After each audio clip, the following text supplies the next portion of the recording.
Buya Qurtubi, kita tahu sama-sama beberapa hari yang lalu itu viral menantang Kiai Imaduddin Utsman Al-Bantani, dan yang jelas membatalkan kajian. Dia sudah membuat karya untuk membantah seluruh argumentasi Kiai Imad. Katanya, klaimnya seperti itu. Sudah lama dia mengatakan hal demikian. Cuma kita sampai detik ini belum melihat apa karya Pak Qurtubi ini. Kita pengen baca dong. Iya dong, kita pengen baca. Cuma katanya ini masih belum kita share. Nanti kita akan share setelah langsung berdebat dengan Kiai Imaduddin Utsman. Ini gimana orang ini? Mau memberikan pencerahan kepada umat atau bagaimana tujuannya? Kalau memang kitabnya sudah ada, ya share aja biar kita baca bareng-bareng kan. Ilmu kan, bisa manfaat kan? Atau palsu itu? Dan ini dibantah oleh Kiai Imad, langsung dijawab tuh oleh Kiai Imad. Coba kita baca bantahan, sanggahan atau pernyataan dari Qurtubi oleh Kiai Imad. Qurtubi Lebak dan nasab palsu Ba'lawi. Qurtubi asal Lebak kembali membela nasab Ba'lawi tanpa dalil. Nasab Ba'lawi telah terbukti secara ilmu nasab, ilmu sejarah, dan hasil tes DNA bahwa mereka bukan keturunan Nabi Muhammad Shallallahu Alaihi Wasallam. Haplogrup Ba'lawi melenceng ke haplogrup G, yaitu haplogrup yang memastikan bahwa Ba'lawi itu bukan keturunan biologis Nabi Muhammad Shallallahu Alaihi Wasallam. Namun dengan semua dalil itu, Qurtubi masih bergeming membelanya. Dalam sebuah video yang diunggah pada 8 Juli 2024, Qurtubi menyampaikan pembelaannya terhadap nasab Ba'lawi yang tertolak. Ia menyampaikan beberapa hal yang dapat digarisbawahi. Pertama, bahwa Qurtubi telah menulis sebuah kitab sanggahan untuk tesis penulis. Kedua, kitab itu belum disebarkan. Ketiga, alasan belum dibuka itu adalah karena belum berhadapan dengan penulis. Keempat, Qurtubi menghimbau jamaahnya untuk mengikuti ulama salafus sholih dan yang berjalan di jalan salafus sholih seperti Ibnu Hajar Al-Ashawi dan Murtado Al-Jabidi. Kelima, Qurtubi menghimbau jangan sampai atas nama pribumi tetapi ternyata mau memecah pribumi. Keenam, Qurtubi menunggu undangan untuk mengadu hujah. Poin pertama, Qurtubi mengatakan telah menulis sebuah kitab. Lalu poin kedua, kitabnya belum disebarkan. Dan poin ketiganya, ia beralasan karena belum berhadapan. Poin-poin itu aneh.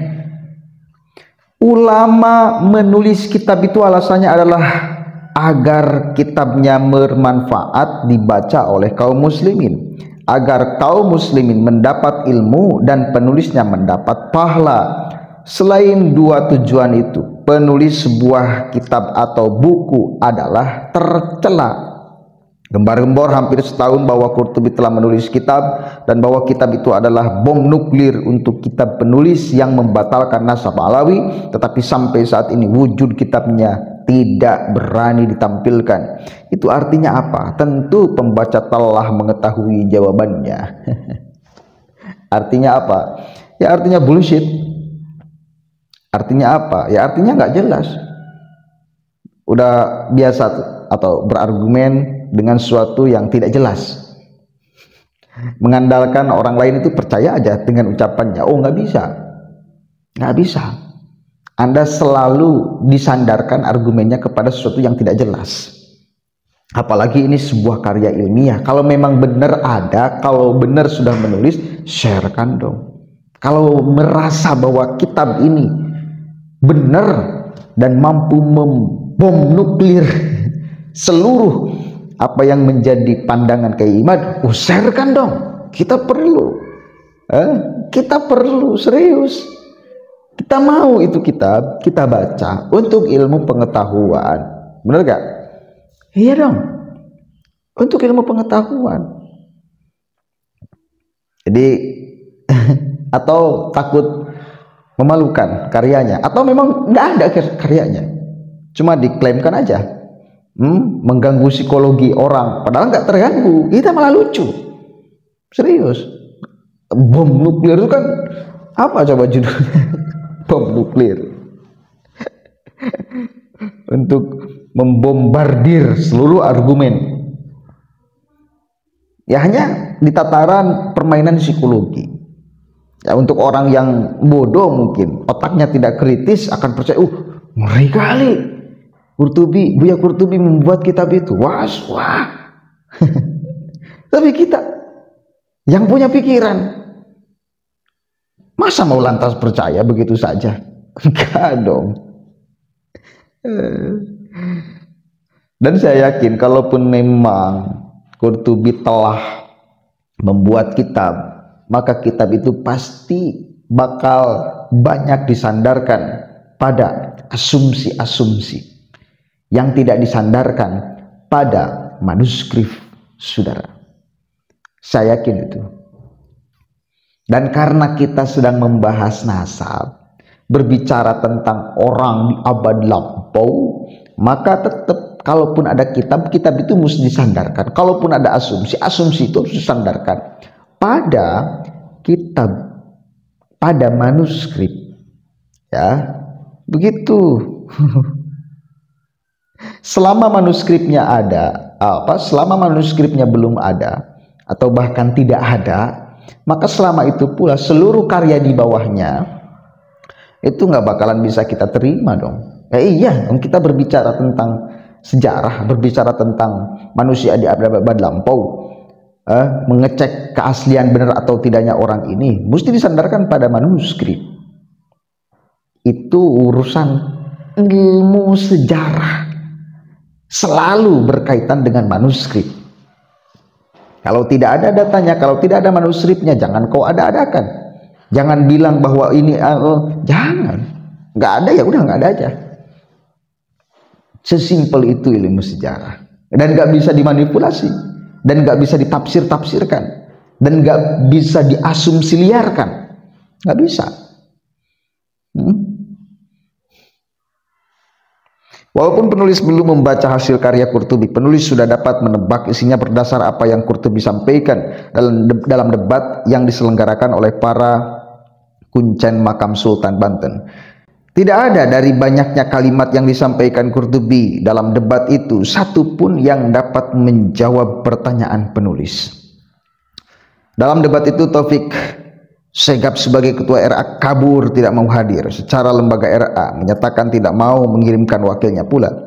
Menulis pun akhirnya tidak hadir karena tidak ada perwakilan RA. Acara yang semula akan mempertemukan penulis dengan RA itu akhirnya menjadi ajang debat kusir tanpa makna apa-apa.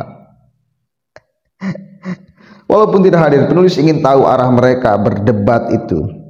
Untuk itu penulis titipkan 3 pertanyaan kepada Gus Aziz Jajuli untuk dijawab pembela Ba'alawi. Dari 3 pertanyaan itu satu pun tidak ada yang bisa menjawab, termasuk Qurtubi. Dari situ para Ba'alawi jangan berharap banyak dari kitab Qurtubi, isinya dijamin tidak akan bisa menjawab tesis penulis. Qurtubi tidak akan mampu membawakan dalil apapun untuk ketersambungan nasab Ba'alawi. Tidak akan. Kenapa? Ilmu nasab adalah bagian dari ilmu sejarah. Cara mencari sumbernya unik. Ia yang bisa menelusurinya adalah ia yang telah memahami ilmu metodologi penelitian yang dipelajari di bangku akademis minimal S1. Kemampuan membaca kitab saja tidak cukup untuk menganomali narasi mapan yang keliru. Ia akan terbelenggu oleh indoktrinasi non-akademis yang akan menghalanginya untuk memperoleh kebenaran ilmiah. Maka sekali lagi ketika ini berbicara sejarah, yang mesti ngomong, yang tepat berbicara, yang pertama ahli filologi. Ya, kalau urusan nasab, yang pertama harus berbicara ya ahli genetik. Itu 2 pada akhirnya disandarkan. Saya berulang-ulang katakan, kalaupun ada kitab yang disandarkan pada asumsi itu bisa macam-macam, bisa sangat subjektif, tidak objektif. Ya, kan itu berbicara sejarah, berbicara filologi, berbicara tentang manuskrip. Maka mesti ada manuskripnya, harus jelas. Kalau nggak ada, udah. Kemudian ungkapan Qurtubi ketika menghimbau jamaahnya untuk mengikuti ulama salafus soleh dan yang berjalan di jalan salafus soleh seperti Ibnu Hajar adalah isyarat bahwa dalil yang akan ia bawa hanya taklid semata. Dalam dunia akademis, taklid kepada ulama itu tidak tercela sepanjang ia mengetahui dalil-dalil apa yang digunakan oleh ulama yang ia taklid itu. Sementara ia yang mengatakan taklid kepada ulama tanpa mengetahui dasar apa yang digunakan ulama itu, pada saat yang sama ada ulama yang menyampaikan dalil yang sahih menyatakan sebenarnya itu sangat tercela. Adapun ungkapan Qurtubi mengimbau jangan sampai atas nama pribumi, tetapi ternyata mau memecah belah pribumi, ungkapan itu salah sasaran. Seyogianya narasi itu disampaikan kepada kaum Ba'alawi agar mereka mempertahankan nasab mereka yang terbukti palsu itu hanya dari kalangan mereka sendiri, tidak melibatkan kaum pribumi, karena kaum pribumi tidak ada kaitannya dengan nasab mereka. Mengenai pernyataan Qurtubi bahwa ia menunggu undangan penulis untuk mengadu hujah, penulis sudah melayangkan undangan kepada RA untuk mengadu hujah dengan penulis. Jika RA mau, RA bisa menugaskan saudara Qurtubi untuk mewakili mereka. Jadi Qurtubi tinggal WA Taufik As-Segaf bahwa ia siap menghadapi penulis mewakili RA, lalu RA menyampaikan kesiapan kepada penulis untuk mengadu hujah.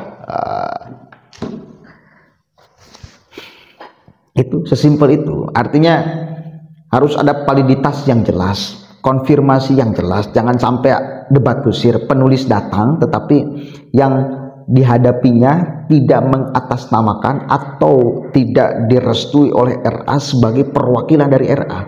Kalau mau Qurtubi yang maju silahkan ya, buat surat secara resmi dari RA bahwa wakilnya adalah Qurtubi, maka siap Kiai Imad datang berhadapan, berdebat, ngadu hujah dengan siapa? Pak Qurtubi.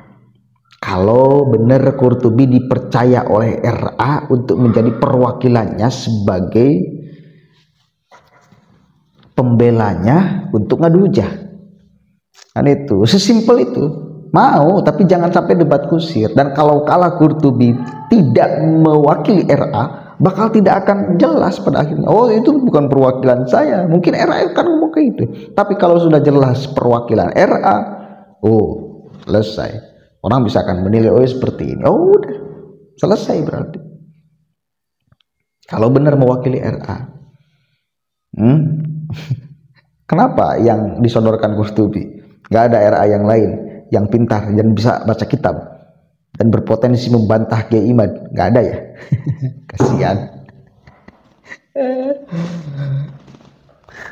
Mudah-mudahan ada manfaatnya dan kita akan lihat hari-hari ke depan apakah RA akan mewakilkan kepada Qurtubi untuk ngadu hujah dengan Kiai Imad, atau ini hanya pepesan kosong belaka untuk gembar-gempor di media sosial agar merasa bahwa apa yang selama ini dia sampaikan adalah kebenaran dan merasa hebat.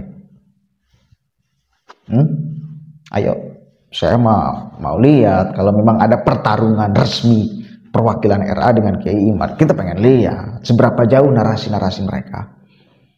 Tapi saya tetap akan menyarankan kalaupun ada debat, biar tuntas, clear semuanya. Di samping ahli kitab yang dihadirkan juga ahli filologi, juga ahli genetik. Itu untuk ngecek sebetulnya keaslian nasab mereka tersambung atau tidaknya kepada Rasulullah SAW. Itu ya. Jadi bukan hanya bukan hanya Pak Qurtubi dengan Kiai Imad, ahli filologinya hadirkan, ahli genetiknya hadirkan dari kedua belah pihak. Itu ya. Begitu, mudah-mudahan ada manfaatnya. Assalamualaikum warahmatullahi wabarakatuh.